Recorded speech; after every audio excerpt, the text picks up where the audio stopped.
हाँ जी भाई, सभी को नमस्कार, सभी को राम राम। तो अन अकेडमी की इस डिजिटल दुनिया में आप सभी का हार्दिक स्वागत, आप सभी का हार्दिक अभिनंदन। और मैं अभिषेक खंडल आप सभी विद्यार्थियों का इस इंडिया के सबसे बड़े लार्जेस्ट प्लेटफॉर्म अन अकेडमी के initiative platform let's crack Rajasthan exam पर एक बार फिर से अभिनंदन करता हूं। और हम बात करने के लिए जा रहे हैं, देखिए राजस्थान के बारे में हम पढ़ रहे हैं, राजस्थान की कला संस्कृति को हम पढ़ रहे हैं। और पढ़ क्या रहे हैं, हम तो जी रहे हैं उसको, ठीक है ना। लेकिन एक बात है कि भाई आजकल कल्चर बचा ही कहां है, लेकिन अपन उस कल्चर को बचा करके रखेंगे, ये आपकी और हमारी दोनों की जिम्मेदारी है। तो चलते हैं अपन इसके अंदर बात करते हैं यहां पर कि लेट्स क्रैक राजस्थान एग्जाम, जिसके अंदर आप लोग जुड़ चुके हैं। और ध्यान रख लेना, अन अकेडमी आप लोगों को लगता होगा कि केवल पेड कोर्स प्रोवाइड करवाता है, ऐसा नहीं है। अन अकेडमी जो आपके है वो पेड के अलावा, और ये ध्यान रख लेना, काफी और बेहतरीन क्लासेस जो बिल्कुल आपके फ्री, जो बच्चे और अपन कह सकते हैं कि भाई नहीं पे कर सकते, उनके लिए भी बहुत अच्छी सुविधा उपलब्ध करवाता है। चलिए तो अपन बात करते हैं बिना समय गवाए यहां पर। तो देखते हैं नेक्स्ट। तो उसके लिए आपको क्या करना पड़ेगा भैया, सबसे पहले आपको अन अकेडमी का एप्लीकेशन डाउनलोड करना पड़ेगा। तो सोच क्या रहे हो, फटाफट से चले जाओ आप प्ले स्टोर पर, और प्ले स्टोर पर जाकर के अन अकेडमी लर्निंग ऐप डाउनलोड कर लो। अपने मोबाइल नंबर डाल दो भैया, मोबाइल नंबर जैसे 8769 ... जो भी आपके मोबाइल नंबर हैं वो मोबाइल नंबर डाल दो भाई साहब, ठीक है ना। और उसके बाद आपको जो सेलेक्ट करना है, ऊपर देखना सर्च में जाकर के और आरपीएससी लिखना, और आरपीएससी को सिलेक्ट करना। जो भी क्लास देखनी हो, चाहे हिस्ट्री, चाहे पॉलिटी, चाहे ज्योग्राफी, जो मन में आए उस क्लास को देखो भैया। और देखने के बाद में, और ध्यान रख लेना, वो पूछेगा आपसे क्या आपने सब्सक्रिप्शन ले रखा है क्या, लेकिन ध्यान रख लेना स्पेशल क्लासेस अपनी फ्री हैं, उनके लिए आप कोड लगा देना SCAS10, और SCAS10 चालू करते ही आप सीधे एंटर कर जाओगे अपनी क्लास के अंदर, ठीक है ना। चलिए साहब, तो एक तो आपको ये ध्यान रखना है। दूसरा आप देखिए यहाँ पर, अब इससे फायदा क्या मिलेगा बोले हमें, तो एक तो इससे डेली लाइव क्लासेस अपने को मिल जाएंगी, इसके अलावा आपको लाइव टेस्ट और क्विज मिल जाएंगी, ठीक है ना। हाँ बिल्कुल बिल्कुल साहब। और ऐसे ही ध्यान रखना, स्ट्रक्चर्ड कोर्स आपको मिल जाएगा, और ये ध्यान रख लेना अनलिमिटेड एक्सेस भी आपको मिल जाएगा, ठीक है ना। ये सारे फीचर्स आपको मिलेंगे। देखो ये क्विज रहा, लाइव पीडीएफ रहा, टेस्ट रहे, सारी चीजें तो आपको मिलने वाली है। और कहा भी गया है, देखो यहाँ पर आप daily live class, practice and revision भी मिलता है आपको बार बार। लर्न एनी टाइम एनीवेयर, जब मन आए तब पढ़ो रे, जब जहां मन आए वहां पढ़ो, ठीक है ना। ये आपको बहुत गजब की फैसिलिटी मिल चुकी है। लेकिन देखो कहीं ना कहीं अपन बात करें, फ्री वाले में दिमाग उलझा रहता है, ठीक है ना। क्या सर ने ये करा दिया, क्या सर ने ये नहीं कराया, ऐसे तो नहीं कराया, पहले ये करा दिया, ये टॉपिक रह गया, ठीक है ना। लेकिन ध्यान रख लेना, प्लस वाला बिल्कुल टेंशन फ्री होकर के पढ़ाई करनी है, क्योंकि सर पूरा सिलेबस कराएंगे। क्योंकि ध्यान रख लेना, प्रैक्टिस टेस्ट भी आपके सर ही करवाएंगे, और अनलिमिटेड आपको पीडीएफ और नोट्स भी प्रोवाइड करवाएंगे, और रेगुलर डाउट क्लियरिंग सेशन भी आपके लिए जाएंगे। चैप्टर पूरा हो गया, डाउट भी तो आपके क्लियर करने हैं, तो वो भी आपके लिए जाएंगे। चलिए साहब, तो इसके लिए क्या करें बोले सर, तो ये सारे फीचर देखो आप प्लस के अंदर, ये सारे आपको प्रोवाइड कराए जा रहे हैं भाई, ठीक है ना।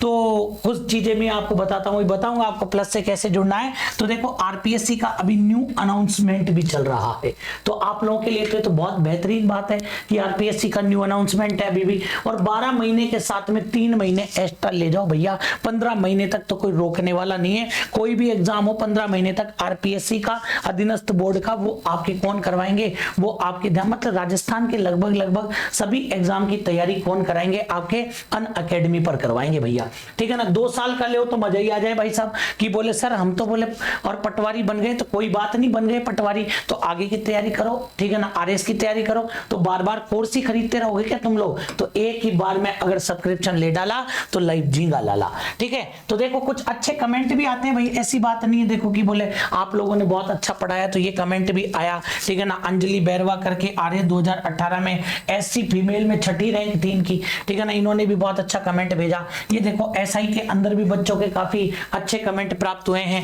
ऐसे ही देखो आप यहाँ पर अपने, और आरपीएससी एसआई में गजब की बातें लिखी है बच्चों ने कि थैंक यू सर, आपके पढ़ाए हुए नोट से पार लग गई, ठीक है ना। खैर ये तो बच्चों का बड़प्पन है।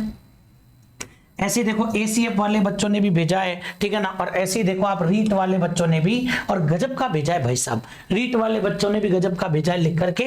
तो ये सारे फीचर्स अभी मैंने आपको बताए कि ये आपको अनअकैडमी के प्लस सब्सक्रिप्शन में मिलेंगे, तो चिंता करने की जरूरत नहीं है भैया। तो देखो इसके बाद में अपने बैचेज कौन से हैं, अभी जो लेटेस्ट अपने बैच आ रहे हैं उनके अंदर देखो आप, अभी 1 अक्टूबर से अपन ने बैच स्टार्ट कर दिया कांस्टेबल योद्धा के नाम से। 1 अक्टूबर से ये बैच स्टार्ट हुआ भैया अपना, ठीक है ना। ऐसे ही देखो 4 अक्टूबर से आरएस का प्रैक्टिस टेस्ट स्टार्ट है, जो कि प्रैक्टिस बैच ज्वाइन करना चाहता है उसको कर लेना चाहिए भाई, ठीक है ना। फिर देखो ऐसे ही 6 अक्टूबर से अपना आरएस प्री और मेंस, और 2022 की पूरी तैयारी करनी है अपने को। तो भैया जो जिनका सपना है अब आरएस बनना, तो भाई अब नए नए जुड़ना चाहते हैं तो जुड़ जाओ फटाफट से, और करते हैं देखो अपन विशेष दौड़ में शामिल हो जाइए। और ये ध्यान रखना 7 अक्टूबर से आपके 7 अक्टूबर से, और आपके विशेष का ध्यान रख लेना। और वीडियो वाले भी तैयार हो जाओ, ग्राम विकास अधिकारी आ चुका है, बहुत जल्दी फर्स्ट ग्रेड और सेकंड ग्रेड अनाउंस होने वाला है, ठीक है ना। चलिए तो देखो आप इधर कुछ लोग ऐसे होते हैं ना जो बोले सर वो एमपी वाले की भी तैयारी करा दो, बिहार वाले की तैयारी करा दो, यूपी वाले की तैयारी करा दो, तो ले लो ना आप सब्सक्रिप्शन। तो कॉम्बो सब्सक्रिप्शन भी आप ले सकते हो, ठीक है ना, ये कॉम्बो सब्सक्रिप्शन भी आप ले सकते हो। इन 4 कैटेगरीज के टॉप एजुकेटर के साथ अपनी तैयारी कर लो भैया आप, ठीक है ना। चलिए साहब तो आगे देखते हैं। तो बोले वो जो आपके और जो सब्सक्रिप्शन लेना है उसके अंदर खास बात क्या है, तो वो भी मैं आपको बता देता हूं। अभी मैंने आपको बता ही दिया कि भाई सबसे बड़ी बात तो आपके ये है कि एक साथ आपको क्या देनी है सब्सक्रिप्शन के लिए, और उसके अंदर सारा का सारा आपके क्या हो जाएगा, बिल्कुल फ्री, ठीक है ना। सारा का सारा मतलब कहने का मतलब एक बार सब्सक्रिप्शन ले लो और आपका काम हो जाएगा भैया, ठीक है।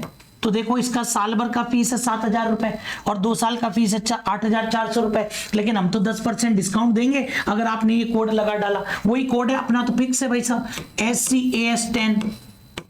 SCAS10 ये कोड लगा लो आप लोग, और ये लगाते ही आपको देखो 10% का फायदा, 700 रुपए का यहाँ हो गया, और देखो आप यहाँ पर 840 का यहाँ हो गया। तो जुड़ जाइए आप लोग फटाफट से, कहीं को सोचना ज्यादा, ठीक है ना। तो चलिए अब अपन अपने टॉपिक के बारे में बात करते हैं। और अपना टॉपिक जो आज का आपके लिए मैं लेकर के आया हूं बिल्कुल डिफरेंट टॉपिक है, बिल्कुल मजेदार टॉपिक है, और वो आपके आ जाएगा लोकगीत। क्या गजब का टॉपिक है बताओ, लोकगीत, ठीक है ना। नाम सुनते ही अपने आप में और एक अलग ही झलक दौड़ आती है भाई साहब, एक झलक ही दौड़ आती है भाई साहब कि राजस्थानी छटा लोकगीतों के अंदर बसी हुई है पूरे तरीके से, ठीक है ना। बस उन लोकगीतों को सुनना और मजा लेना उनका, और पहचानना कि क्या है राजस्थान, क्या है राजस्थान, वो अपने को लोकगीतों से पता चल जाएगा। क्यों? क्योंकि देखो आप यहाँ पर सबसे पहले लोकगीतों के संबंध में और कुछ परिभाषाएं देखने को मिलती हैं, ठीक है ना। मैं आपको बता देता हूं, यहां पर सबसे पहले तो आप ध्यान रख लेना, जो लोकगीत हैं उन लोकगीतों के संबंध में आपको कुछ परिभाषाएं देखने को मिलेंगी। तो देखो कौन कौन सी परिभाषाएं आपको यहां पर देखने को मिलती हैं, वो एक बार मैं नजर डाल देता हूं। सबसे पहले तो आप देखो लोकगीत क्या है। अलग अलग विद्वान अलग अलग बातें करते हैं, ठीक है ना। कौन क्या कहता है वो अपने को थोड़ी सी यहां पर नजर डालनी है कि कौन क्या कहता है। सबसे पहले तो देखो आप, किसी ने ये कहा कि लोकगीत जनता की भाषा है। अरे मत जाओ पूरी लाइन में, केवल जो काम की बात है ना वो पढ़ लो कि लोकगीत क्या है भैया। तो लोकगीत, एक तो किसी ने बताया कि लोकगीत जनता की भाषा है, ठीक है ना। तो एक व्यक्ति क्या कहता है कि लोकगीत बोले हमारी संस्कृति के पहरेदार हैं।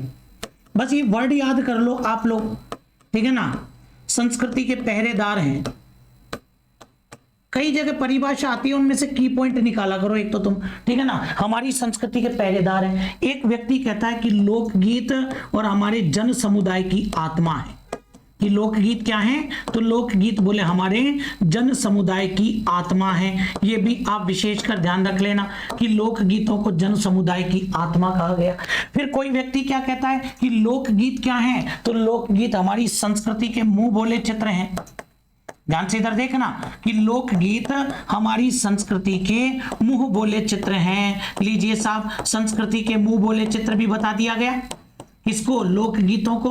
अब बात तो ये ध्यान में रखनी है कि ये कहने वाला कौन है भाई साहब, बात तो ये ध्यान में रखनी पड़ेगी कि ये कहने वाला कौन है। तो देखो आप यहाँ पर सबसे पहले लोकगीतों को जनता की भाषा किसने कहा, लोकगीतों को संस्कृति के पहरेदार किसने कहा, बोले लोग कहते, तो ये देखो महात्मा गांधी है इसका उत्तर। बोलो क्या उत्तर हो जाएगा, इसका उत्तर हो जाएगा आपके महात्मा गांधी।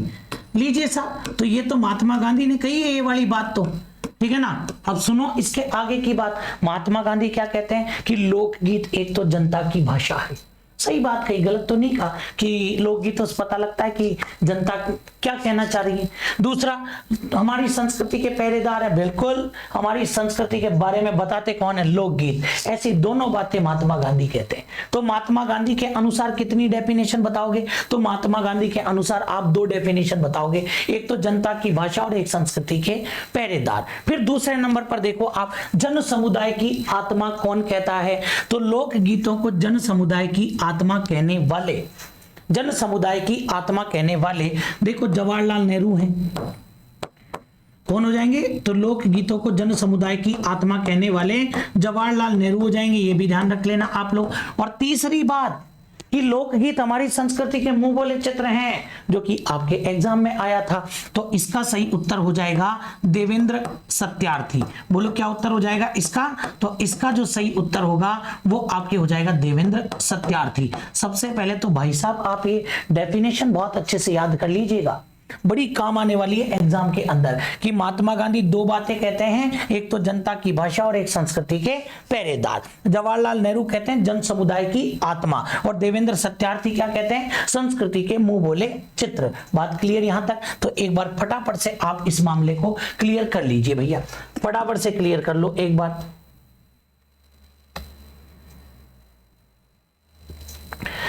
चलिए साहब, इसके बाद में अपन और आगे की बात करते हैं।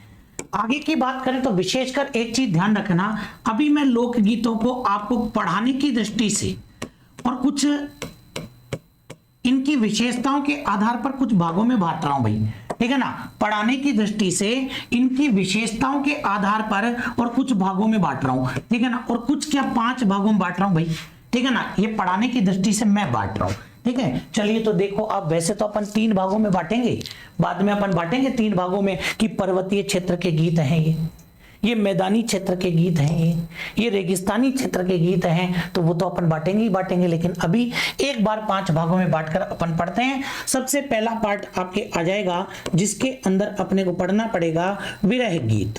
कौन सा गीत पढ़ना पड़ेगा, एक कैटेगरी आती है जिसका नाम है विरह गीत। दूसरी जो कैटेगरी है आपकी, ध्यान से सुनिएगा आप मेरी बात को, तो दूसरी जो कैटेगरी है वो दूसरी कैटेगरी आपके कौन सी आ जाएगी, श्रृंगारिक गीत आ जाएगी भैया।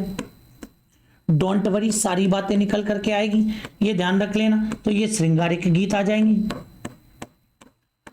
तीसरी जो कैटेगरी आपके आती है, तीसरी कैटेगरी में अपन जैसे ले लेते हैं भाई साहब, ठीक है ना, भक्ति गीत। कौन से गीत आएंगे, तो तीसरी कैटेगरी में आपके भक्ति गीत आ जाएंगे।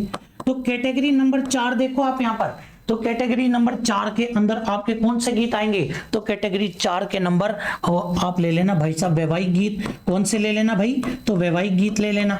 इसके बाद में आपका मन करे तो एक कैटेगरी वीर रस के गीत की भी ले लेना भैया, ठीक है ना, क्योंकि ये एग्जाम के अंदर पूछता है कि कौन सी प्रकृति का गीत है, तो ये वीर रस के गीत हो जाएंगे। तो ऐसे करके कितनी कैटेगरी में बांट दिया आपने, तो ऐसे करके टोटल आपने 5 कैटेगरी के अंदर बांट दिया भैया। कितनी, 5 कैटेगरी के अंदर आपने बांट दिया। तो देखो आप इधर यहाँ पर सबसे पहले आपने विरह गीत बांटा, तो देखो आप यहाँ पर इन 5 को पहले तो याद कर लो। ये 5 आपको याद करने ही करने हैं भैया, कि पहली कैटेगरी विरह गीत है, दूसरी श्रृंगारिक गीत है, तीसरी भक्ति गीत है, चौथी वैवाहिक गीत है, और 5वीं आपके वीर रस के गीत हैं। लेकिन अब थोड़ा सा ध्यान से सुनना आप मेरी बात को, अब आप थोड़ा सा मेरी बात को यहां पर ध्यान से सुनिएगा भैया, क्या कहना चाह रहा है यहां पर, कौन से गीत कौन सी कैटेगरी में जाएंगे, कौन से गीत आपके कौन सी कैटेगरी में चले जाएंगे, तो वो अपन एक बार यहां पर देखते हैं। देखो आप, विरह का मतलब होता है दूरियां, जब पति पत्नी प्रेमी प्रेमिका इनके बीच में जब दूरी आ जाती है ना, तो वो दूरी आपके क्या कहलाती है, वो दूरी आपके विरह कहलाती है। और जितने टाइम के लिए दूरी आई है वो दूरी विरह काल कहलाती, वो जो समय है वो विरह काल कहलाता है। मतलब कि पति और पत्नी दोनों एक दूसरे से दूर हैं, ठीक है ना, तो ये ध्यान रख लेना, पति पत्नी दोनों एक दूसरे से क्या है भाई साहब, एक दूसरे से दूर हैं, ठीक है ना। हाँ, अब यूं मत कहना तो बहुत बढ़िया बात है, बाबड़ा पति तो यही चाहता है, ठीक है ना। हाँ, तुम्हें क्या ही पता रे क्या ही चाहता है वो। तो देखो एक दूसरे से दूर हैं, तो दूर है तो ये कहलाएगा विरह, और जितने समय के लिए दूर हैं वो कहलाएगा विरह काल, वो क्या कहलाएगा, वो विरह काल कहलाएगा। और पत्नी, पत्नी क्या कहलाएगी, विरहिणी स्त्री कहलाएगी। सारे शब्द ध्यान रखो आप, कहीं ना कहीं गीतों में काम आने वाले हैं भैया, सारे शब्द ध्यान रख लेना कि भैया जो दूर हैं तो वो जो दूर हैं तो वो क्या कहलाता है, वो विरह कहलाता है। जितने समय के लिए दूर हैं उस समय विरह काल कहलाता है। और ध्यान रखना पत्नी क्या कहलाती है, पत्नी विरहिणी स्त्री कहलाती है, विरहिणी पुरुष नहीं होता है भाई साहब, विरहिणी स्त्री होती है, ध्यान रख लेना। और जो गीत गाती है वो गीत कहलाता है आपके विरह गीत। बोलो क्या कहलाएगा भाई साहब, तो वो आपके विरह गीत कहलाएगा। तो चिंता करने की जरूरत ही नहीं है, चारों बातें आपके क्लियर हो गई, ठीक है ना। तो ये ध्यान रख लेना, मैं कहूंगा आपको गीतों के अंदर कि पति भापड़ा परदेश गया हुआ है कमाने के लिए, ठीक है ना, पत्नी उसको याद कर रही है। और जब जब पति परदेश जाएगा ना, जब जब पति परदेश जाएगा तो गीत हमेशा विरह ही गाया जाएगा। समझ गए आप बात को, यहां पर गीत हमेशा विरह गाया जाएगा। जैसे फॉर एग्जाम्पल केसरिया बालम, अभी पढ़ाऊंगा इसके बारे में, तो ये ध्यान रख लेना। फॉर एग्जाम्पल केसरिया बालम, तो ये जो केसरिया बालम गीत है ना, ये अपने राजस्थान के अंदर भाई साहब विरह गीत है। ये क्या है, ये विरह गीत है, ध्यान रख लेना। समझ गए मेरी बात को। चलिए भैया, तो देखिए इसके बाद में श्रृंगारिक गीत के बारे में बात करते हैं। अब श्रृंगारिक गीत क्या होता है बताने की जरूरत है क्या, जिस गीत के अंदर श्रृंगार का वर्णन करोगे, किसके श्रृंगार का, अरे बापड़ा पुरुष तो श्रृंगार करता ही नहीं है भाई साहब, ठीक है ना। महिला के श्रृंगार का वर्णन करोगे, प्रकृति के श्रृंगार का वर्णन करोगे, तो गीत किस टाइप का हो जाएगा, तो गीत आपके श्रृंगारिक हो जाएगा। जिस गीत के अंदर महिला और प्रकृति के श्रृंगार का वर्णन किया जाए वो गीत अपने आप ही क्या हो जाएगा, श्रृंगारिक गीत हो जाएगा, ये ध्यान रख लेना आप लोग। और जिस गीत के अंदर श्रृंगार की वस्तु का भी वर्णन कर दिया ना, जिस गीत में श्रृंगार की वस्तु का भी वर्णन कर दिया ना, वो गीत भी आपके कौन सी कैटेगरी में चला जाएगा, वो गीत भी आपके श्रृंगारिक गीत की कैटेगरी में चला जाएगा। समझ गए आप, यहां पर कोई दिक्कत इसके अंदर होनी नहीं चाहिए भैया, ठीक है। जैसे देखो मैं आपको बताता हूं, एक गीत है मूमल, इसके अंदर राजकुमारी मूमल के सौंदर्य का वर्णन किया गया है। और एक गीत है काजलियो, जो ध्यान रख लेना विवाह के समय जो भाभी होती है वो दूल्हे की आंखों में काजल डालती है भैया, तो काजलियो हो जाएगा, ठीक है ना। और ये तो देखो महिला के श्रृंगार का वर्णन है, और ये आपके काजल श्रृंगार की वस्तु है, तो दोनों के दोनों ही गीत आपके कौन सी कैटेगरी में आ जाएंगे, तो ये दोनों के दोनों गीत आपके श्रृंगारिक में आएंगे। बोले गुरुजी काजलियो तो वैवाहिक में भी आएगा ना, बिल्कुल आ सकता है, कोई तनाव वाली बात नहीं है। फिर देखो आप भक्ति गीत, देवी देवताओं के गीत, खैर ये तो डेफिनेशन बताना ही गलत है, देवी देवताओं के गीत, जैसे किसी ने गाया तेजा गीत, तो ये तो तेजा जी के लिए गाया, ठीक है ना, तो ये क्या हो गया आपके भक्ति गीत में आता है भैया।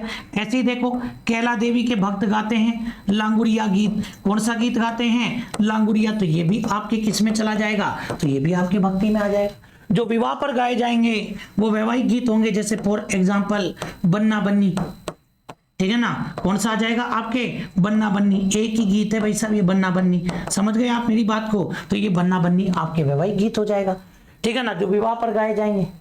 ऐसे ही देखो वीर रस के गीत क्या होते हैं, वीर रस के गीत जिनके अंदर युद्ध भूमि में खड़े होकर के गीत गा रहे हैं भाई साहब, ठीक है ना, सेना में जोश दिलाने के लिए गा रहे हैं। और उस प्रकार का एक गीत है जिसको कहते हैं पावड़े, पवाड़े नहीं है, पवाड़े पाबूजी के होते हैं, ये पावड़े है, दोनों में अंतर है। जब जब नंबर आएगा तब तब इसके बारे में चर्चा करूंगा, तो ये ध्यान रखना ये पावड़े हैं, अलग हैं दोनों, दोनों में अंतर है भाई साहब। समझ गए मेरी बात को, तो सबसे पहले आप ये भी एक बार के लिए क्लियर कर लीजिए भाई, फटाफट से क्लियर कर।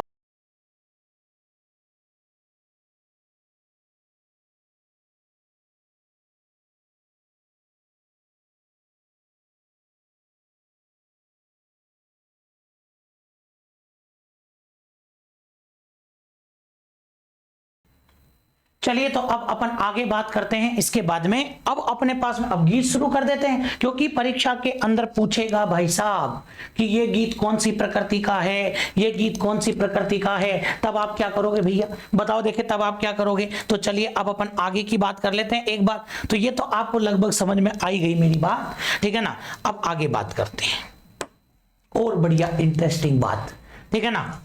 ध्यान से सुनना आप लोग। यहां पर सबसे पहला गीत आपके जो मोस्ट इंपोर्टेंट है वो है केसरिया बालम।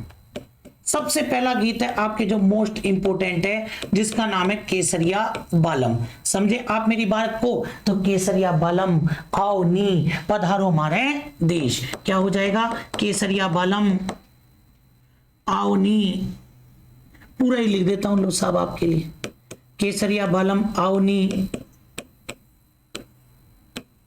पधारो मारे देश, पधारो मारे देश। देश नहीं, मारवाड़ी भाषा में जी रहे हैं तो थोड़ा देश बोलेंगे, ठीक है ना, कि केसरिया बालम आओ नी पधारो मारे देश। चलिए तो देखते हैं अब इसके बारे में क्या क्या विशेष बातें निकल करके आती है। खूब सुना होगा आपने ये वाला गीत, खूब अच्छे से सुना होगा, ठीक है ना। केसरिया बालम आओ नी पधारो मारे देश, पिया प्यारी ढोला आओ नी पधारो मारे दे, केसरिया बालम आओ नी पधारो मारे देश। तो ध्यान रखना, केसरिया बालम आओ नी पधारो मारे देश। सबसे पहले तो आप एक छोटी सी बात को ध्यान में रखो भैया, देश बेस तो सब अपन बुला ही लेंगे, लेकिन उससे भी पहले अपने को एक छोटी सी बात ध्यान रखनी पड़ेगी भाई साहब। और वो छोटी सी बात आपके क्या है, कान खोल करके सुन लेना, ठीक है ना। वो छोटी सी बात आपकी ये है, सबसे पहले और मोस्ट इंपोर्टेंट बात, केसरिया बालम कौन सी प्रकृति का गीत है रे, केसरिया बालम आओ नी पधारो मारे देश। पति कहां गया है, परदेश। पति कहां गया है, परदेश। आई बात समझ में। और पर प्रदेश नहीं, प्रदेश तो प्रांत होता है, परदेश दूसरे देश गया है और पत्नी उसको याद कर रही है। और मैंने कहा था ना, जब जब पति परदेश जाएगा तब तक गीत कैसा होगा रे भैया, तब तक गीत विरह गीत होगा। तब तक गीत कैसा हो जाएगा, जब जब पति परदेश जाएगा तब तब गीत होगा विरह गीत। That's all. पहली बात तो ये ध्यान रखना। दूसरी बात, ये जो केसरिया बालम है, ये केसरिया बालम आपके राजस्थान का राज्य गीत है भैया। ये जो केसरिया बालम है ये आपके राजस्थान का राज्य गीत हो गया। ये भी जरूर याद रखना आप लोग कि ये राजस्थान का राज्य गीत है। और राजस्थान को पहले कहते थे राजपूताना, और उससे भी पहले कहते थे क्या, रजवाड़ा। तो ये ध्यान रख लेना, ये आपके किस प्रकार का गीत हो जाएगा, तो ये आपके हो जाएगा राजस्थान का रजवाड़ी गीत। बोलो क्या हो जाएगा, तो ये आपका हो जाएगा राजस्थान का रजवाड़ी गीत। ये आपके राजस्थान का रजवाड़ी गीत हो जाएगा। तो ये भी ध्यान रख लेना आप लोग कि राजस्थान का राज्य गीत कौन सा, केसरिया बालम, और राजस्थान का रजवाड़ी गीत कौन सा, तो वो भी केसरिया बालम। अच्छा भाई साहब, तो ये केसरिया बालम कौन सी शैली में गाया गया, तो ये केसरिया बालम आपके मांड गायन शैली में गाया गया। कौन सी शैली में गाया भैया, तो ये केसरिया बालम आपके मांड गायन शैली में गाया गया। जरूर याद रखिएगा भाई साहब कि ये केसरिया बालम आपके मांड गायन शैली में गाया गया। और मांड क्या है, अरे ये जो मांड आप देख रहे हैं ना, कोई टाइम पर जैसलमेर को कहते थे मांड क्षेत्र। ये जो जैसलमेर वाला इलाका था ना, इसको अपन कहते थे मांड क्षेत्र। और ये ध्यान रख लेना, और ये जो मांड गायन शैली निकली ये आपके उसी मांड क्षेत्र से निकली है। तो ये जैसलमेर से निकली है। ये जो मांड गायन शैली है ये आपके कहां से निकली है, तो ये आपके जैसलमेर से निकली है। ये भी विशेषकर आपको ध्यान रखना है, ठीक है ना। अब इसके बाद में देखो आप यहां पर, इसके बाद में आपको एक छोटी सी बात और ध्यान में रखनी पड़ेगी। बहुत ही छोटी सी बात है भैया, लेकिन ध्यान में तो रखनी पड़ेगी भाई। कौन सी बात है, तो देखो आप एक बार यहां पर, ये जो केसरिया बालम आप यहां पर देख रहे हैं, कि इस केसरिया बालम को सर्वप्रथम गाने वाली, मतलब कि इस केसरिया बालम गीत को सबसे पहले गाने का काम किसने किया था? तो एक तो ये प्रश्न बनता है। चलो जी साहब, तो सर्वप्रथम गाने वाली के अलावा ये भी पूछ सकता है कि इस गीत को सर्वाधिक गाने वाली, मतलब कि यूं कहूं ना सर्वाधिक बार गाने वाली, तो फिर अपने प्रश्न का उत्तर क्या हो जाएगा? दोनों में अंतर है भैया, और जो सबसे ज्यादा गाएगी ना वही इस गीत की क्या होगी? प्रमुख गायिका। जो सबसे ज्यादा गाएगी ना वही इस गीत की प्रमुख गायिका होगी। ये आप विशेष कर ध्यान रख लेना, समझ लो ना मेरी बात को, वही इस गीत की प्रमुख गायिका होगी। तो देखो आप, सबसे पहले गाने वाली कौन थी? तो मांगी बाई। सबसे पहले इस गीत को मांगी बाई ने गाया था भैया। और मांगी बाई कौन सी? उदयपुर वाली मांगी बाई ने। कहां वाली मांगी बाई ने? उदयपुर वाली मांगी बाई ने इस गीत को सबसे पहले गाया था। लेकिन सबसे ज्यादा किसने गाया था? तो इस गीत को सबसे ज्यादा गाया था आपके अल्लाह जिलाई बाई।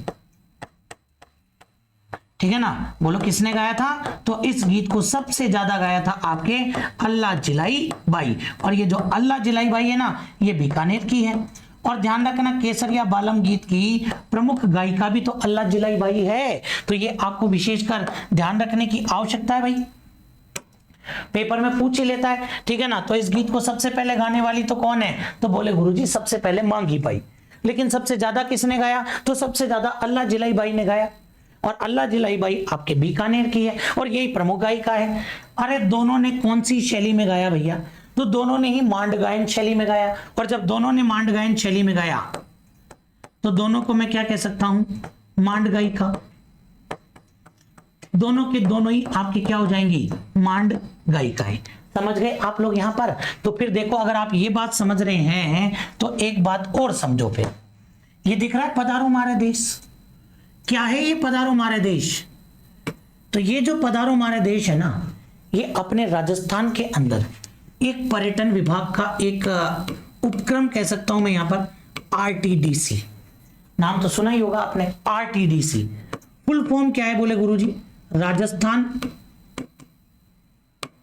पर्यटन विकास निगम। राजस्थान पर्यटन विकास निगम, यही तो है फुल फॉर्म। इंग्लिश में बोलोगे तो राजस्थान टूरिज्म डेवलपमेंट कॉर्पोरेशन हो जाएगी। ठीक है ना। और एक बात और सुनो आप मेरी यहां पर, पहले तो मैं क्लियर कर देता हूं, ये आपके आरटीडीसी का पंचवाक्य है। आरटीडीसी का पंचवाक्य है जिसको अपन टैगलाइन कहते हैं। क्या कहते हैं? तो जिसको अपन टैगलाइन कहते हैं। तो आपसे परीक्षा में पूछे आरटीडीसी का पंचवाक्य क्या है, तो आपका उत्तर क्या होगा? पधारो हमारे देश। क्या उत्तर होगा? पधारो हमारे देश। अब सुनो आप यहां पर देखो, अपने भारत के अंदर भी पर्यटकों को आकर्षित करने के लिए और कोई ना कोई टैगलाइन काम में ली गई है।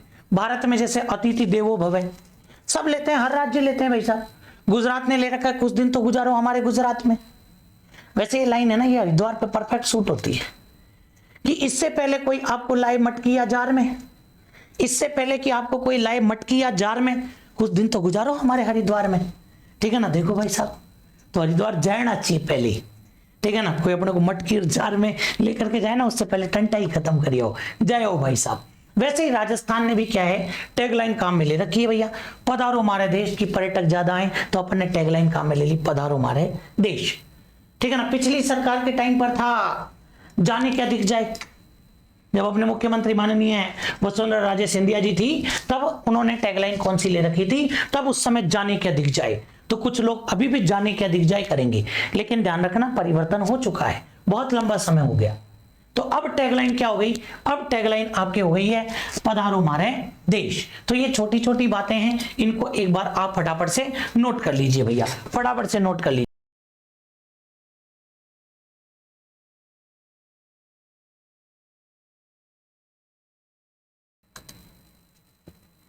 चलिए तो फिर इसके आगे अपन बात कर लेते हैं यहां पर। ठीक है ना। तो देखो आप और क्या क्या बातें निकल करके आती है। सबसे पहले तो मैं आपको बता दूं, एक बार फिर रिवाइज कर देते हैं, केसरिया बालम आओ नी पधारो हमारे देश, मतलब कि पति कहां गया हुआ है? परदेश। और जब पति परदेश गया हुआ है तो पत्नी उसको याद करती है, वापस लौटने के लिए कहती है। तो हो गया ना विरह गीत। चाहो तो आप नीचे लिख भी लेना। इस गीत में पत्नी परदेश गए पति को याद करती है और वापस लौटने के लिए कहती है। एक तो तुम गीतों में ही रहना, भावनाओं में मत खो जाना, ठीक है ना। हाँ, तो देखो आप यहाँ पर सबसे पहली बात तो विरह गीत हो गया। फिर राजस्थान का राज्य गीत है, अधिकतर लोग यहाँ भी गलती कर देते हैं। राजस्थान का राज्य गीत जैसे ही ऑप्शन में घूमर देखते हैं ना, तुरंत चिपकाते हैं, बोले घूमर घूमर घूमर, ठीक है ना, गलत हो जाएगा। अंतर कर लेना, वो राज्य नृत्य है, वो राज्य नृत्य है। संगीत को लेकर तीन ही तो चीज पूछता है एग्जाम में, राज्य गीत, राज्य नृत्य और राज्य वाद्य यंत्र, और तीनों याद होने भी बहुत जरूरी है। राज्य नृत्य कौन सा है? घूमर है भाई साहब, राज्य नृत्य घूमर है, और राज्य वाद्य यंत्र अलगोजा है। राज्य वाद्य यंत्र कौन सा है? तो राज्य वाद्य यंत्र भैया अलगोजा है। ये जरूर आपको याद रखना पड़ेगा। तो ये तो आपको क्लियर हो गया ये वाला पेज तो, ठीक है ना। चलिए आगे बात करते हैं इसके बाद में। तो एक बार आप ये लिखा है नया, तो एक बार आप क्लियर कर लीजिए भैया।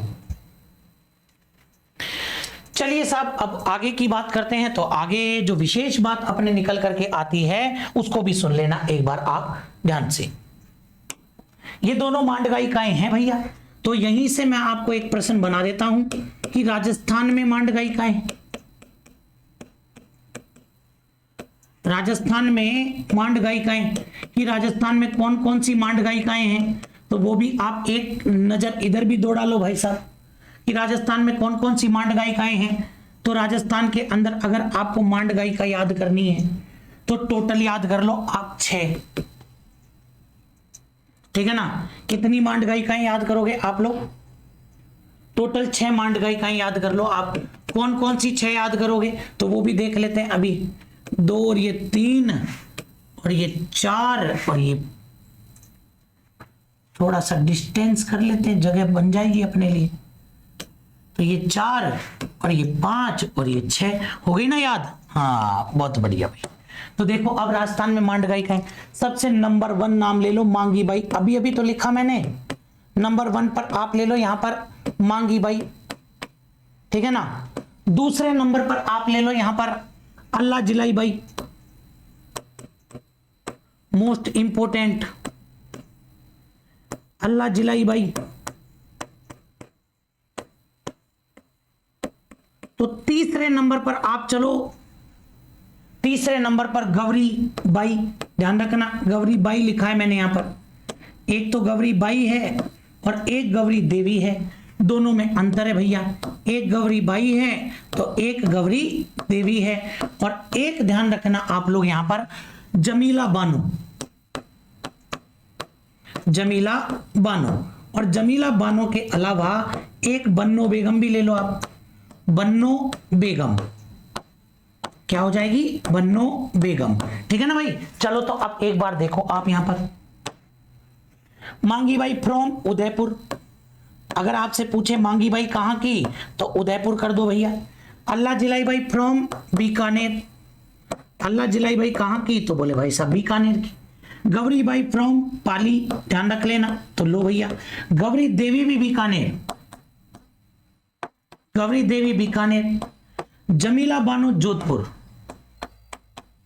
जमीला बानो आपके जोधपुर, और बन्नो बेगम आपके जयपुर। तो ये जितनी भी नाम लिखे हैं ना ये सब मांड गायिकाएं हैं। और ध्यान रखना परीक्षा में प्रश्न आया था आरएस परीक्षा 2018 के अंदर निम्न में से मांड गायिका है, और क्या था ऑप्शन में? गौरी देवी। तो ये आपको याद रखना पड़ेगा। अब इनमें भी इंपोर्टेंट छांट लेते हैं भाई, इनमें भी इंपोर्टेंट है आपके अल्लाह जिलाई बाई। अब अल्लाह जिलाई बाई को लेकर के एग्जाम में क्या क्या प्रश्न बनेंगे वो देखो। सबसे पहले तो अल्लाह जिलाई बाई को कहते हैं मरु प्रदेश की कोकिला। जरूर याद रखना कि मरु प्रदेश की कोकिला किसे कहा जाता है। तो मरु प्रदेश की कोकिला आपको अल्लाह जिलाई बाई को बताना है। दूसरी बात, इतनी फेमस है कि इनको 1982 के अंदर 1982 में और एक अवार्ड मिला था। कौन सा अवार्ड मिला था भाई? पद्मश्री पुरस्कार। इनको 1982 के अंदर अवार्ड मिला था जिसका नाम था पद्मश्री पुरस्कार। तो पद्मश्री पुरस्कार से सम्मानित किया गया। महिला पर्यवेक्षक 2019 में पूछा भी गया था। महिला पर्यवेक्षक 2019 के अंदर पूछा भी गया था, ये ध्यान रख लेना कि किस मांड गायिका को पद्मश्री अवार्ड मिला, ठीक है ना। चलिए साहब, फिर देखो आप यहां पर, फिर आपके 2012 के अंदर मरणोपरांत, मरने के बाद इन्हें राजस्थान का सर्वोच्च पुरस्कार दिया गया, जिसका नाम क्या है, राजस्थान रत्न पुरस्कार। सर्वोच्च पुरस्कार दिया गया इनको, जिसका नाम है राजस्थान रत्न पुरस्कार। तीन बातें तो आप ध्यान में रख ही लोगे। सबसे पहले तो मरु प्रदेश की कोकिला कहते हैं, फिर 1982 में इनको पद्मश्री पुरस्कार मिला और 2012 में इनको राजस्थान रत्न पुरस्कार से सम्मानित किया गया। तो ये जो गौरी देवी देख रहे हैं ना आप, इन गौरी देवी को कहा जाता है राजस्थान की कोकिला। गौरी देवी को कहते हैं भैया राजस्थान की कोकिला। जो बातें मैं आपको बता रहा हूं वो विशेषकर आपको ध्यान में रखनी है। राजस्थान की कोकिला इनको कहा जाता है।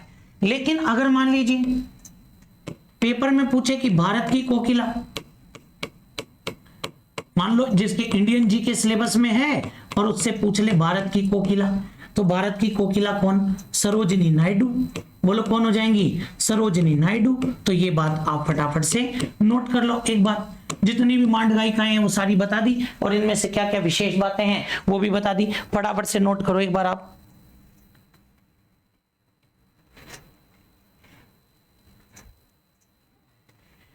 चलिए अब देखो यहां पर थोड़ी सी एक बात आ गई पद्मश्री अवार्ड को लेकर के, तो मैं आपको बता देता हूं, कोई ना कोई परीक्षा में आ ही जाएगा भैया, ठीक है ना। तो ये ध्यान रख लेना, अपन यहां पर बात करते हैं पद्मश्री, और पद्मश्री अवार्ड मिला 2021, पद्मश्री पुरस्कार 2021। लेकिन किसके परिप्रेक्ष्य में, भारत की बात नहीं करूंगा मैं यहां पर बात करूंगा राजस्थान के परिप्रेक्ष्य में। ये अपन जो बात करेंगे राजस्थान के परिप्रेक्ष्य में बात करेंगे। और अब की बार राजस्थान के अंदर कितने लोगों को पद्मश्री दिया गया, देखो भारत रत्न किसी को नहीं मिला अपने, ठीक है ना, जो सर्वोच्च पुरस्कार है। पद्म विभूषण भी नहीं दिया, पद्म भूषण भी नहीं दिया, अपने यहां पर मिला है अब की बार 3 लोगों को पद्मश्री अवार्ड। और 3 कौन कौन से वो लोग हैं, कौन भाग्यशाली लोग हैं जिन्हें अब की बार अवार्ड मिला, तो उनके अंदर एक नाम आता है श्याम सुंदर पालीवाल, ठीक है ना। एक नाम तो आता है श्याम सुंदर पालीवाल, ठीक है भाई। एक नाम आता है आपके अर्जुन सिंह शेखावत। किसका नाम आएगा, तो एक नाम आपके आ जाएगा अर्जुन सिंह शेखावत। चलिए साहब, और एक नाम इसके अंदर आएगा लाखा खान, ठीक है ना। किसका नाम आ गया, लाखा खान। अब की बार इन 3 लोगों को पद्मश्री अवार्ड मिला, ठीक है। तो देखो आप, मतलब कहां कहां से छोटे छोटे लोगों को निकाल करके पद्मश्री अवार्ड दिया गया। यही तो विशेषता है हमारे संविधान की। चलिए साहब, तो देखो श्याम सुंदर पालीवाल जो कि आपके कहां के हैं, राजसमंद के। ये श्याम सुंदर पालीवाल आपके राजसमंद के हैं। और इनको ये अवार्ड क्यों मिला, ऐसा कहते हैं कि इनको ये अवार्ड मिला समाज सेवा, सामाजिक सेवा के लिए, मतलब इन्होंने पर्यावरण की ओर ध्यान आकृष्ट किया है वैसे, ठीक है ना। पर्यावरण के ऊपर इन्होंने वृक्ष वगैरह लगाए हैं, तो इस कारण इनको ये अवार्ड दिया गया। जरूरत भी है अभी वृक्ष लगाने की, ठीक है ना। हाँ, तभी तो देखो मारवाड़ के अंदर आज भी विष्णुई संप्रदाय और वृक्षों का प्रबल समर्थक है। तभी तो कहते हैं कि सिर साठई रुक रहे तो भी सस्ती जान। अगर भैया वृक्षों को बचाने के लिए सर भी कट जाए ना तो कोई बड़ी बात नहीं है, ऐसा उस संप्रदाय का नारा है। अर्जुन सिंह शेखावत जो कि आपके पाली के हैं, और इनको ये अवार्ड मिला है साहित्यिक क्षेत्र के अंदर। कौन से क्षेत्र में, ये आपके साहित्यकार हैं, समझ गए, ये आपके साहित्यकार हैं। ढेरों किताबें लिख डाली भैया, मिल गया भाई साहब पद्मश्री अवार्ड। और लाखा खान को मिला है भैया, ये आपके संगीतकार हैं। सिंधी सारंगी तो बहुत गजब की बजाते हैं, बहुत गजब की सिंधी सारंगी बजाते हैं। तो इन तीनों को और 2021 के अंदर अवार्ड मिला है भाई साहब। अब देखते हैं, अभी तो यही मान के चलेंगे अपन, जब 2022 आएगा तब की तब सोचेंगे, अभी तो आपको यही मान के चलना है। समझ गए बात को यहां पर। तो फटाफट से एक बार आप क्लियर कर लीजिए भैया, इसको फटाफट से आप लोग एक बार इसको क्लियर कर लीजिए, फिर आगे बात करते हैं भाई, ठीक है ना। हाँ जी,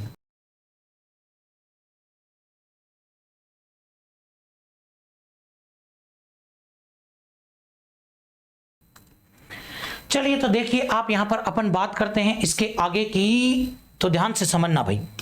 एक गीत कराया जिसमें इतनी सारी बातें बता दी आप लोग, एक गीत कराया केवल आपको, जिसमें मैंने आपको कितनी बातें बता दी। ठीक है, चलिए साहब, कोई दिक्कत इसके अंदर? तो देखो आप यहां पर अभी अभी अपन ने गाया कौन सा गीत भाई? केसरिया बालम। अभी अभी अपन ने और केसरिया बालम गीत गाया। चलो गा लिया, कोई बात नहीं, केसरिया बालम, ठीक है ना। और कह भी दिया कि केसरिया बालम आओ नी पधारो मारे देश। पति को कोई सपना थोड़ी आ रहा है कि मेरी पत्नी मुझे याद कर रही है, सपना थोड़ी आ रहा है पति को यहां पर कि मेरी पत्नी मुझे याद कर रही है। तो फिर उसके लिए क्या किया जाए भाई साहब, उसके लिए क्या करना पड़ेगा? तो देखो आप यहां पर ध्यान से सुनना मेरी एक एक बात को, एक एक पॉइंट को ध्यान से सुनिएगा। याद दिलाना पड़ेगा, और याद दिलाने के लिए गीत गाया जाएगा कुर्जा गीत। बहुत करीब से सुनना भैया, याद दिलाने के लिए गीत गाया जाएगा कुर्जा गीत, ठीक है ना। कुर्जा गीत और एक गीत और है, दोनों मिलते जुलते ही हैं भैया। ऐसा सा एक एरो लगा देता हूं, दोनों मिलते जुलते हैं, और उस गीत का नाम है सुवटिया गीत। सुवटिया गीत। और इसके बाद में एक गीत और ले लेंगे जिसका नाम है कागा गीत। कागा गीत।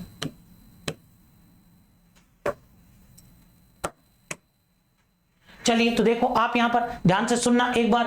हाँ जी बिल्कुल। तो देखो केसरिया बालम, कुर्जा गीत, केसरिया बालम पढ़ लिया, अब इसको वापस डिस्कस क्या करना। लेकिन मैंने कहा ना केसरिया बालम के अंदर तो पत्नी अपने और पति को याद करती है और वापस आने के लिए कहती है, ठीक है ना, वापस आने के लिए कहती है। चलिए साहब, लेकिन अब अपने को यहां पर जो ध्यान रखना है कि उसमें तो केवल याद कर रही है, बापड़े को सपना थोड़ी आ रहा है, अब याद दिलाना पड़ेगा।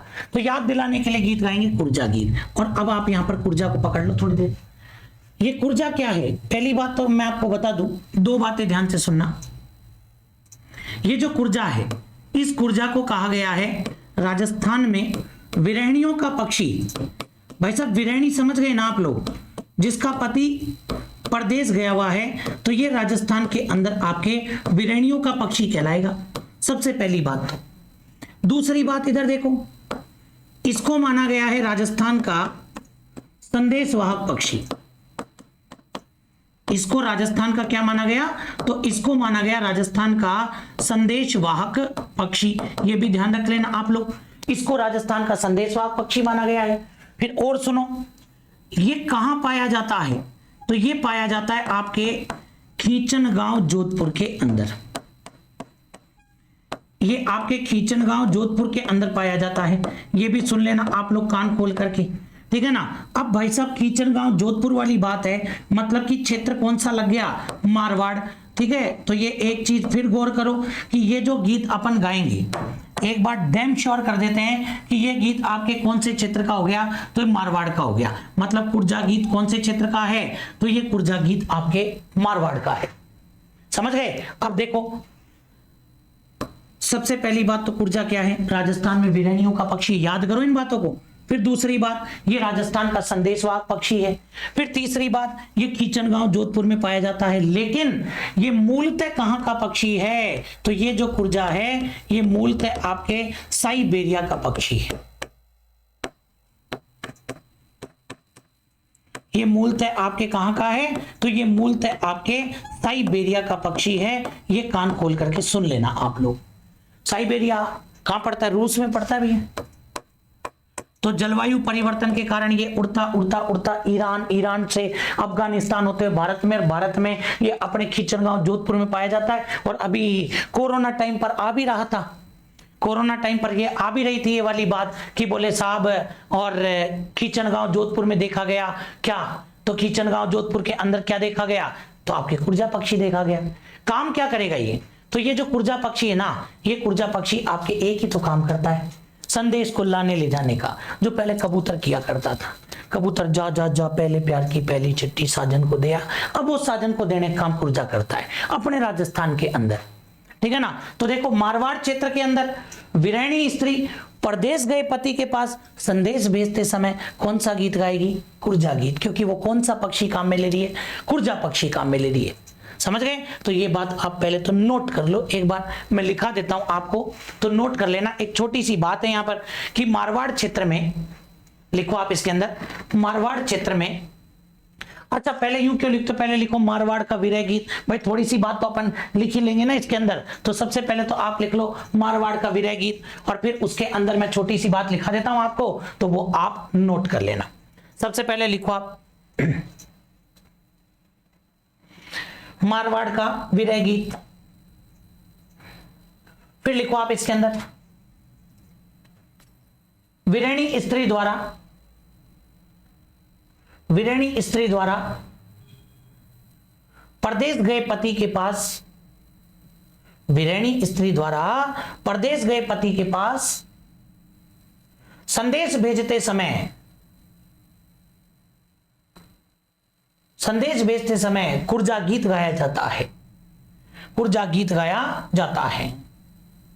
क्योंकि कौन सा पक्षी काम में ले रहे हैं भाई साहब, कुर्जा पक्षी काम में ले रहे हैं, तो नीचे लिख लेना आप ये वाली बातें सारी जो मैंने आपको यहां पर बताई है कि कुर्जा को राजस्थान में विरहणियों का पक्षी कहते हैं एवं संदेशवाहक पक्षी माना जाता है। कुर्जा राजस्थान में कीचन गांव जोधपुर में पाया जाता है और ये मूलतः साइबेरिया रूस का पक्षी है। ये बातें आपको विशेषकर ध्यान रखनी पड़ेगी। चलो साहब आगे बढ़ते हैं इसके बाद में। अब आ जाओ सुवटियो गीत पर, आ जाओ भाई साहब, थोड़ा सा दिमाग लगा करके। बोले ठीक है सर सुवटियो भी बताओ आप हमें, कैसा गीत है सुवटियो। पहली बात तो ये कि ये जो सुवटिया गीत है ये आपके कौन से क्षेत्र का है, मेवाड़। उससे पहले भी मैं आपको बता दूं क्या, ये गाया जाता है वर्षा ऋतु में, ये वर्षा ऋतु में गाएंगे। पहली बात तो क्षेत्र कौन सा लगेगा, मेवाड़। क्षेत्र कौन सा लगेगा, मेवाड़। मेवाड़ में कौन सी जनजाति, तो मेवाड़ के अंदर भील जनजाति। तो भील जनजाति की महिलाओं का पति भी तो परदेश जा सकता है, उनका भी तो अधिकार है कि वो भी अपने परदेश गए पति के पास में संदेश भेजें, ठीक है ना। तो वो भी संदेश भेजेंगी, वो संदेश किसके माध्यम से भेजेंगी, तोते के माध्यम से। किसके माध्यम से, तो वो भेजेंगी आपके तोते के माध्यम से संदेश भेजते समय, तोते के माध्यम से संदेश भेजते समय। तो ये आप विशेषकर ध्यान रखो भैया। पहली बात तो वर्षा ऋतु में गाया जाता है, ठीक है ना। तो वर्षा ऋतु में मेवाड़ में भील जनजाति की महिलाओं द्वारा परदेश गए पति के पास तोते के माध्यम से संदेश भेजते समय कौन सा गीत गाया जाएगा, सुवटिया गीत गाया जाएगा। समझ गए। तो यहां पर पक्षी एक तो तोता है, ध्यान रख लेना। एक तो ये विशेषकर बातें, पक्षी तोता है, दूसरा जनजाति भील है, क्षेत्र मेवाड़ है, तो और इधर क्या है, मारवाड़ है, पक्षी कुर्जा है। आगे बात समझ में, तो ये आपको विशेषकर ध्यान रखना है। तो इसमें भी आप नोट कर सकते हो मेवाड़ का विरह गीत। सबसे पहले तो मेवाड़ का विरह गीत नोट कर ही लो, कर सकते हो क्या, मेवाड़ का विरह गीत। और फिर लिखो आप नीचे वर्षा ऋतु में, वर्षा ऋतु में भील जनजाति की महिलाओं द्वारा, वर्षा ऋतु में भील जनजाति की महिलाओं द्वारा परदेश गए पति के पास, परदेश गए पति के पास तोते के माध्यम से संदेश भेजते समय, तोते के माध्यम से संदेश भेजते समय गाया जाने वाला गीत। अंडरलाइन भी कर लेना इसके अंदर, जैसे मैंने मेवाड़, भील और तोता, ये तीन अंडरलाइन वाले पॉइंट है, ठीक है ना। अब देखो थोड़ा सा अंतर क्या आया कि मामला बदल गया। बोले सर अब काहे में अंतर आ गया, तो सुनो भैया, ये है सुवटिया, वहां पर लिख करके दे दिया, केवल एक अक्षर चेंज किया उसने, टेवटिया, और पूछ लेगा व्हाट इज टेवटिया। बोले गुरुजी ये पता है हम, Tewatia is a player of Rajasthan Royals who play IPL। वो राहुल तेवटिया है, ठीक है ना, वो राहुल तेवटिया है, ये तेवटिया है। और कल्चर में राहुल तेवटिया का क्या ही काम, ठीक है ना, क्या ही काम है क्रिकेटरों का, अपने कोई काम नहीं है, ठीक है ना, ध्यान रख लेना। हाँ अपने कल्चर में कोई क्रिकेट का काम नहीं, आई बात समझ में, ये जरूर ध्यान। बाकी तो भाई मनोरंजन के लिए खूब देखो, धुआंधार देखो, अनअकैडमी ने स्पॉन्सर और किया IPL जोरदार तरीके से, धुआंधार तरीके से, ठीक है ना। तो टेवटिया देखो आप, टेवटिया जो यहां पर है ये आपके है महिलाओं के गले का आभूषण। Point to be noted my Lord, what is Tewatia? Tewatia is a ornaments of neck for for ladies. इतनी अंग्रेजी आती है भाई साहब। या महिलाओं के गले का आभूषण, तो ये आपके महिलाओं के गले का आभूषण होता है। एक अक्षर क्या बदला, तुम तो इतना बदल गए, कभी सोचा नहीं था। ठीक है ना, एक अक्षर क्या बदला, तुम तो इतना बदल गए कि सोचा ही नहीं था। ठीक है ना। चलिए साहब, इतनी भी क्या बेवफाई करी कि सू से टे होते ही बदल गए। कोई बात नहीं, बदलना है कुल मिलाकर के। चलिए साहब आगे बात करते हैं इसके बाद में। कागा गीत, व्हाट इज कागा गीत। अब देखो, संदेश भेज दिया ना, संदेश या तो कुर्जा के माध्यम से भेजा या आपने सुवटिया गीत गा लिया। ठीक है ना, दोनों में ही संदेश भेजने का काम किया है। लेकिन आजकल तो व्हाट्सएप होता है ना, सीधे लुगाइयां मैसेज कर देती हैं, ओए आ रहा है कि नहीं आ रहा। तो हंस क्या रहे हो, तो आजकल ऐसे ही बोलती हैं, ओए ओए ओए, गए जमाने ए जी ओ जी अजी सुनो जी। ठीक है ना, आजकल तो ओए आ रहा है कि नहीं आ रहा, अजी बोले देवी आ रहा हूँ। हाँ चलिए साहब, तो ये ध्यान रख लेना आप लोग। हाँ, आपके कोई भी क्वेश्चन होते हैं तो आप डाल दिया करो भैया नीचे अनअकैडमी के उसमें, जब वीडियो खत्म होता है ना तो आप उसमें डाल दिया करो, मतलब अपने कमेंट वाले बॉक्स में। मैं देख लिया करूँ आपकी जो भी क्वेरीज है ना, वो मैं देख लेता हूँ वैसे, डोंट वरी। ठीक है ना, डाल देना। लाइक और शेयर तो दबा के करो, पहले लाइक और शेयर करो दबा करके एक बार यहाँ पर जोरदार तरीके से। ठीक है, चलिए तो देखो कागा गीत के बारे में बात कर लेते हैं एक बार। मैंने क्या कहा, चारों जॉइंट में है। यहां तो पति को याद किया, यहां पर मैसेज भेजा, यहां भी मैसेज भेजा। पति ने भी गले में टाक करके और उस कुर्जा के भेज दिया।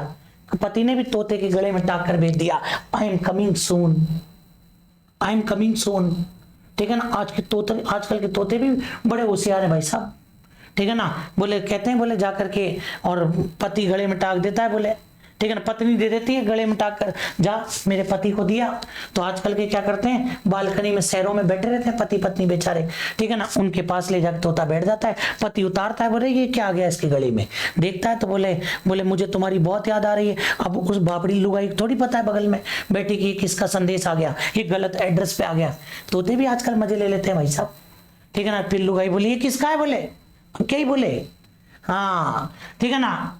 कुल मिलाकर के संदेश भेज गया, पति ने रिप्लाई कर दिया आई एम कमिंग सून। पत्नी खुश हो गई।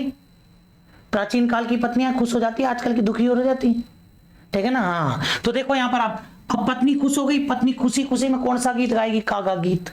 कौन सा गीत गाएगी, कागा गीत गाएगी। ध्यान रख लेना, मतलब कि ये जो कागा गीत है इसमें से अपने आप ही निकल रहा है ना। देखो आप यहां पर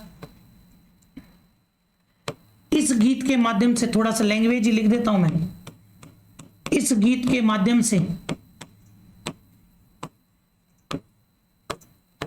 पत्नी, कागा का मतलब होता है कौवा, तो पत्नी कौवे को संबोधित करते हुए, इस गीत के माध्यम से पत्नी किसको संबोधित करते हुए, कौवे को टारगेट करती है भाई साहब, संबोधित करते हुए पति के वापस लौटने का, पति के वापस लौटने का, पति के वापस लौटने का शगुन मनाती है। तो ये जरूर याद रख लेना आप लोग। तो पति के वापस लौटने पर पत्नी कौन सा गीत गाती है, तो पति के वापस लौटने का शगुन मनाती है। आपके कौन, तो पति के वापस लौटने का शगुन मनाती है पत्नी। ठीक है ना, ये जरूर आपको याद रखना पड़ेगा भाई। बात बड़ी छोटी सी है लेकिन काम की बहुत है, ये भी सुन लेना आप लोग। तो आप इसमें से केवल ये याद कर लो, पति के वापस लौटने, इससे भी काम हो जाएगा। पति के वापस लौटने का शगुन मनाते समय कौन सा गीत गाया जाता है, तो आपका उत्तर क्या होगा, तो आपके कागा गीत गाया जाता है। ठीक है ना, पत्नी चाहती है कि मेरा पति वापस आ रहा है, उससे जुड़ी सारी शगुन अब शगुन की बातें होनी चाहिए। ठीक है ना, अब शगुन तो नहीं होना चाहिए भाई, शगुन की बातें होनी चाहिए। ठीक है ना, तो वो क्या कहती है, वो कौवे को कहती है भैया अपने गांव में नहीं होता, अपने गांव में होता है कौवा छत पर आकर बैठता है, काव काव करता है, तो अपने गांव में कहते हैं बोले आज तो कोई ना कोई पाहुना आवाड़ा है, मेहमान आने वाले हैं बोले। ठीक है ना, आई बात समझ में। तो देखो, तो अपने आज भी मान्यता है कि कौवा जब काव काव करता है अपनी छत पर तो यूं कहते हैं कि कोई आने वाला है। ठीक है ना, तो भाई पत्नी भी यही चाहती है, पत्नी चाहती है कि साहब मेरा पति वापस लौट कर आ रहा है, तो वो कौवे को कहती है कि तू उड़कर आ मेरी छत पर बैठ और काव काव कर, फिर उड़कर जा, फिर छत पर बैठ, फिर काव काव कर, फिर उड़कर जा, फिर छत पर बैठ, फिर काव काव कर, जिससे मुझे फीलिंग आती रहे कि वो आ रहे हैं, वो आ रहे हैं। तो वो चाहती है कि भाई मैं सारे सगुन बनाऊं, तभी तो वो कहती है भाई अपने पति के वापस लौटने पर, उड़े उड़े रे उड़े उड़े रे, उड़े उड़े रे मारा काला रे कागला, उड़े उड़े रे मारा काला रे कागला, जद मारा ओहो जद मारा पीव जी घर आवे, जद मारा पीव जी घर आवे। खुद यही कह रही है कि उड़ उड़ रे मारा काला रे कागला, जब हमारा पीव जी घर आवे, कि मेरे जब पिया घर आए तो कव्य को संबोधित कर रही, तो उड़कर जा छत पर बैठ, ठीक है ना, एक्सेट्रा एक्सेट्रा। तो पति के वापस लौटने पर कौन सा गीत गाएगी? कागा गीत। तो उम्मीद करता हूं ये चारों गीत आपके परफेक्टली समझ में आ गए होंगे, ठीक है ना। तो एक बार आप फटाफट से इसको क्लियर कर लो भाई साहब, फटाफट से क्लियर कर लीजिए आप इसको एक बार।